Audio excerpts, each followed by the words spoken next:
बच्चों, पिछले वीडियो में हमने प्रश्नावली 2.2 के अनुसार लैसे और मैसे यूक्लिड विभाजन प्रमेय से समझा था और इस वीडियो में हम अपरिमेय संख्याओं को सिद्ध करना सीखेंगे।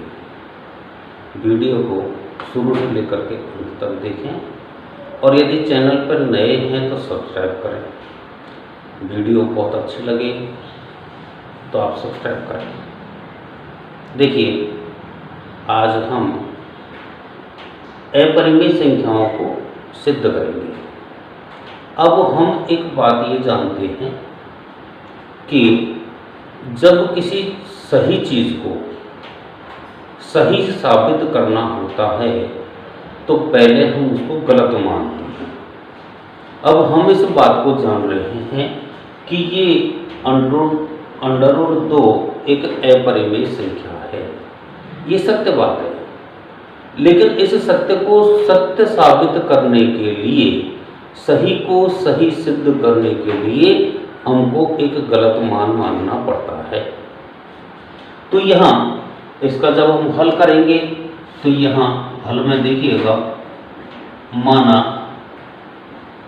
अंडर दो एक परिमेय संख्या है।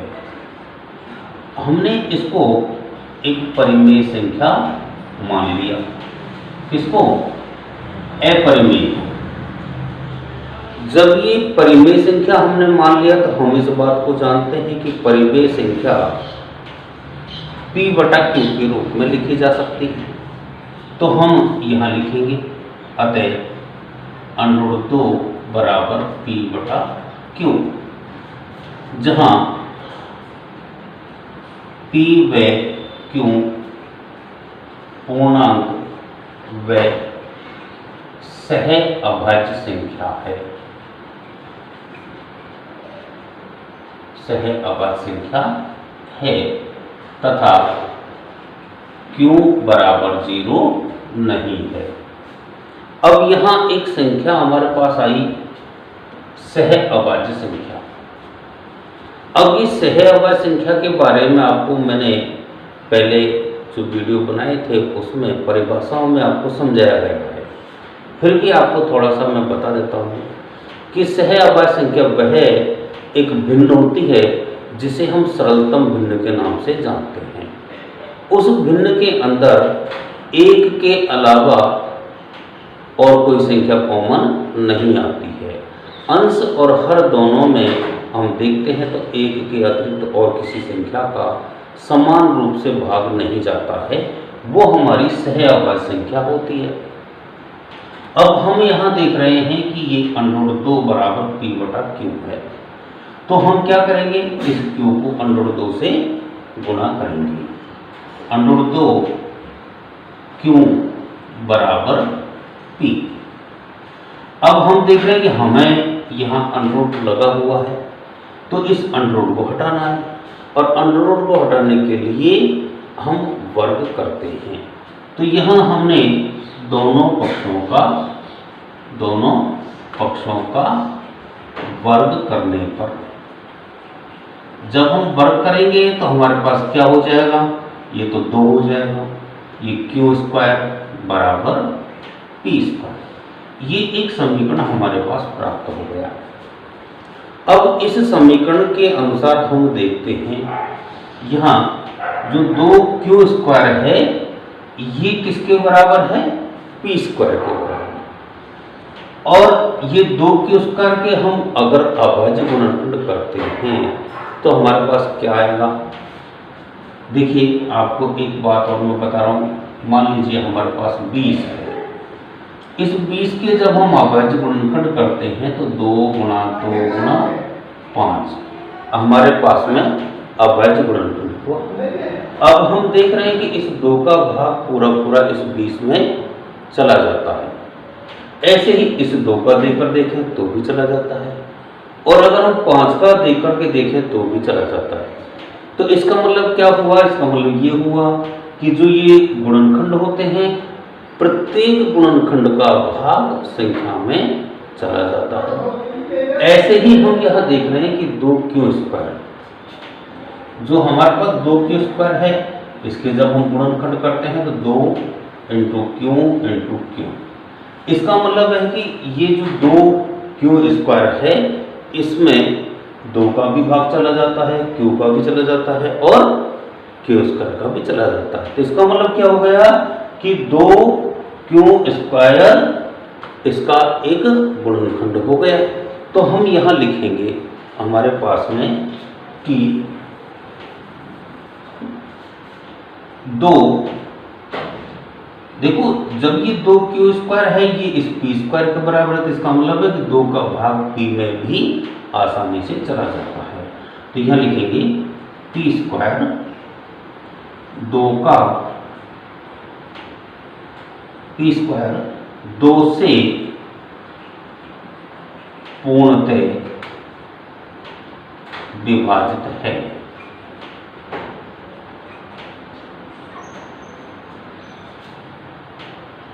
देखो हम यहाँ ये लिखेंगे कि जो p² है ये 2 से पूर्णतः विभाजित है, अतः p भी 2 से पूर्णतः विभाजित होगा। इसका मतलब है कि जो 2 है उसका भाग p में भी आसानी से चला जाता है। अब हमने देखा कि 2p का भी एक गुणनखंड है, तो अब हमारे पास में कौन सा बच रहा है, q। हमको q के बारे में भी जानकारी करनी है, तो हम मानेंगे क्या मानेंगे, p बराबर 2r। ये हमने मान लिया, जहां r एक पूर्णांक है, कोई सा भी अंक हो सकता है। अब हमने इस बात को देख लिया कि p बराबर 2r है, तो हमारे पास क्या हो जाएगा, दोनों पक्षों का वर्ग कर देते हैं। दोनों पक्षों का वर्ग करने पर, जब हम वर्ग कर रहे हैं तो हमारे पास क्या हो जाएगा, p² बराबर 4r²। ये समीकरण 2 हो गया। अब हम यहाँ देखते हैं कि p² के बराबर 2q² है और p² के बराबर ही 4r² है। तो हमारे पास समीकरण 1 और 2 से ये दोनों आपस में एक दूसरे के बराबर हो जाएंगे। देखिएगा एक बार इसको थोड़ा सा दोबारा देख लेते हैं, क्योंकि फिर इसको मिटाएंगे। तो हम देख रहे हैं कि यहाँ माना √2 एक परिमेय संख्या है, और परिमेय संख्या होने के कारण हम इसे किस रूप में लिख सकते हैं, p/q के रूप में, जहां p और q क्या है, पूर्णांक और सह-अभाज्य संख्या है, तथा q का मान 0 नहीं है। अब आपको मैंने सह-अभाज्य संख्या के बारे में बताया था। सह-अभाज्य संख्या भिन्न का सरलतम रूप होता है। अब देखो जब हमारे पास में ये p/q √2 के बराबर है, तो हमने इस q को वर्गमूल में लेकर के √2q बराबर p लिख दिया। हमें इसका अंडर रूट हटाना है, और अंडर रूट हटाने के लिए क्या किया, दोनों पक्षों का वर्ग कर दिया। जब दोनों पक्षों का वर्ग कर दिया तो हमारे पास 2q² बराबर p² प्राप्त हो गया। हमने देखा कि जो ये 2q² है ये p² के बराबर है, और 2q² के टुकड़े इस प्रकार के होते हैं कि उसका भाग p में भी चला जाता है। तो हमने लिख दिया p² 2 से पूर्णतः विभाजित है, तो p भी 2 से पूर्णतः विभाजित होगा। इसका मतलब 2 का भाग p में भी आसानी से चला जाएगा। फिर आगे हमने देखा कि जब हमने p का मान देख लिया कि वह p 2 से विभाजित है, तो अब हम q के बारे में सोचेंगे, और q के बारे में सोचने के लिए हमने क्या किया, इस p के बराबर 2r मान लिया, और r भी जैसे हमारे पास p और q पूर्णांक है, ऐसे r भी एक पूर्णांक हो गया। अब जब r पूर्णांक हो गया तो हमने क्या किया, दोनों पक्षों का वर्ग कर दिया, और हमारे पास p² बराबर 4r² प्राप्त हो गया। तो अब हम देख रहे हैं कि यहाँ पर हमारे पास समीकरण 1 और समीकरण 2 में p² बराबर 2q² और p² बराबर 4r²। तो अब हम समीकरण 1 और 2 से इसको आगे बराबर करते हैं। देखिए देखो अब हमारे पास में क्यू स्क्वायर बराबर क्या हो जाएगा 4r² बटा 2, अर्थात क्यू स्क्वायर बराबर 2r²। अब ये स्थिति हमारे पास पहले जैसी आ गई। हम यहाँ देख रहे हैं कि जैसे हमारे पास पी स्क्वायर बराबर 2q² था, ऐसे यहाँ पर क्यू स्क्वायर बराबर 2r² आ गया। तो इसका मतलब हो गया 2 जो है वो क्यू का स्क्वायर का एक गुणनखंड है। अतः क्या हो जाएगा क्यू स्क्वायर 2 से पूर्णतः विभाजित है, पूर्णतः विभाजित है। अतः P या Q भी 2 से विभाजित होगा।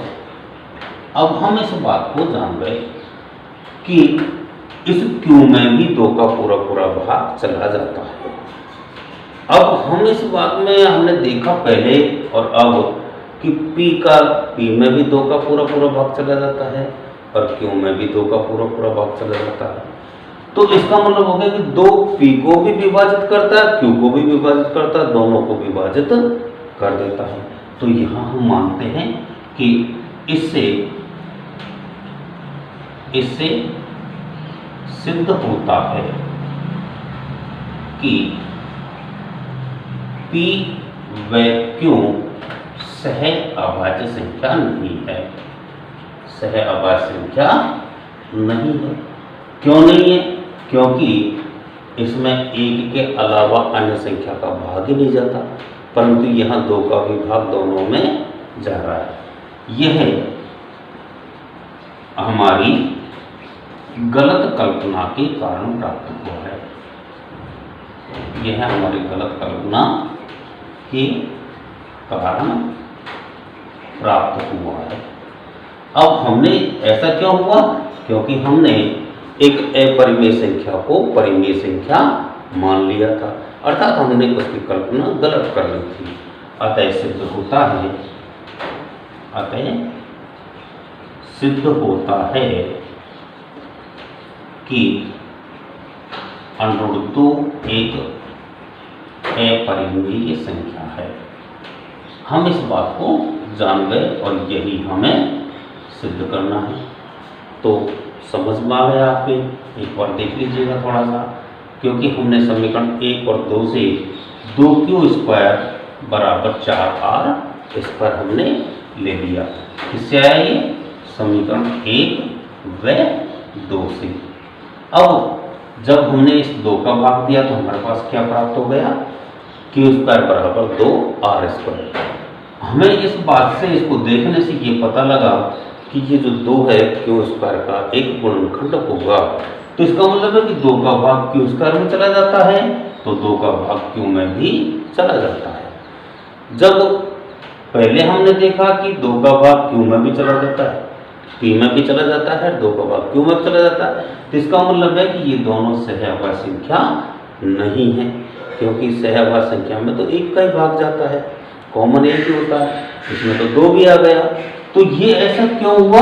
क्योंकि हमने इसकी गलत कल्पना कर ली थी, इस वजह से हमको ये प्राप्त हुआ है। तो हमने यहाँ लिख दिया इस बात को, और जब ये गलत कल्पना हुई तो इससे सिद्ध हुआ कि ये एक अपरिमेय संख्या है। अगला एक सवाल और देखते हैं।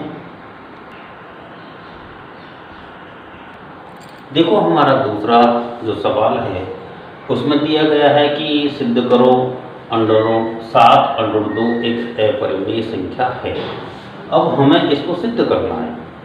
तो जब हम इसको सिद्ध करेंगे तो मैंने अभी आपको पिछले सवाल में ये बात बताई थी कि सिद्ध करने के लिए हमको एक गलत मान मानना पड़ेगा। तो हम माना 7√2 एक परिमेय संख्या है, ये मान लेते हैं एक परिमेय संख्या है। हमने इस अपरिमेय संख्या को क्या मान लिया? परिमेय संख्या मान लिया। और हम इस बात को जानते हैं कि परिमेय संख्या जो होती है उसको हम P/Q के रूप में लिखते हैं। अतः क्या हो जाएगा?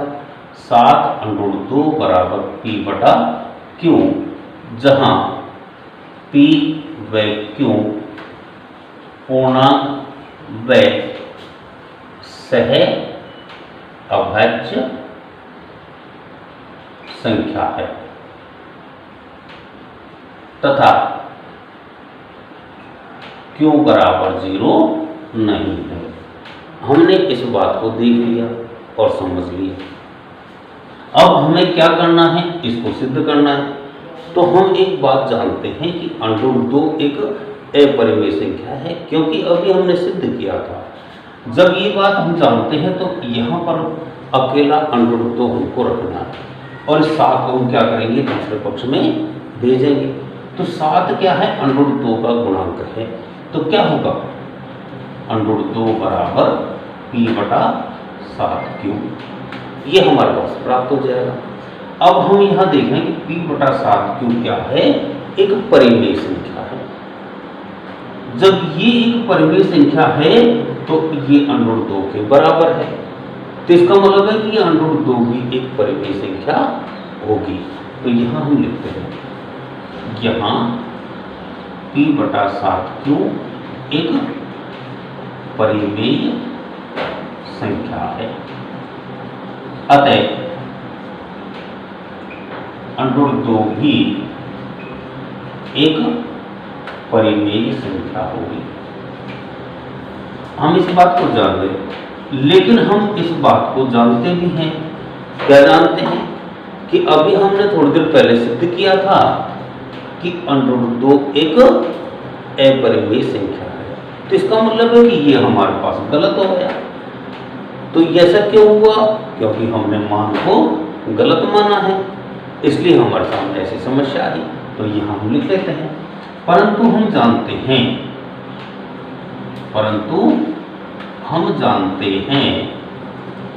कि √2 एक अपरिमेय संख्या है, अपरिमेय संख्या है।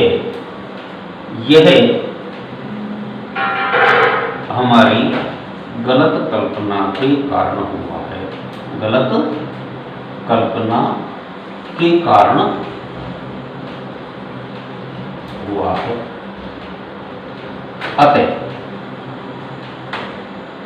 क्या हो जाएगा, 7√2 एक अपरिमेय संख्या है, अपरिमेय संख्या है, और यही हमें सिद्ध करना है। धन्यवाद। इस वीडियो को आप देखें अंत तक। धन्यवाद।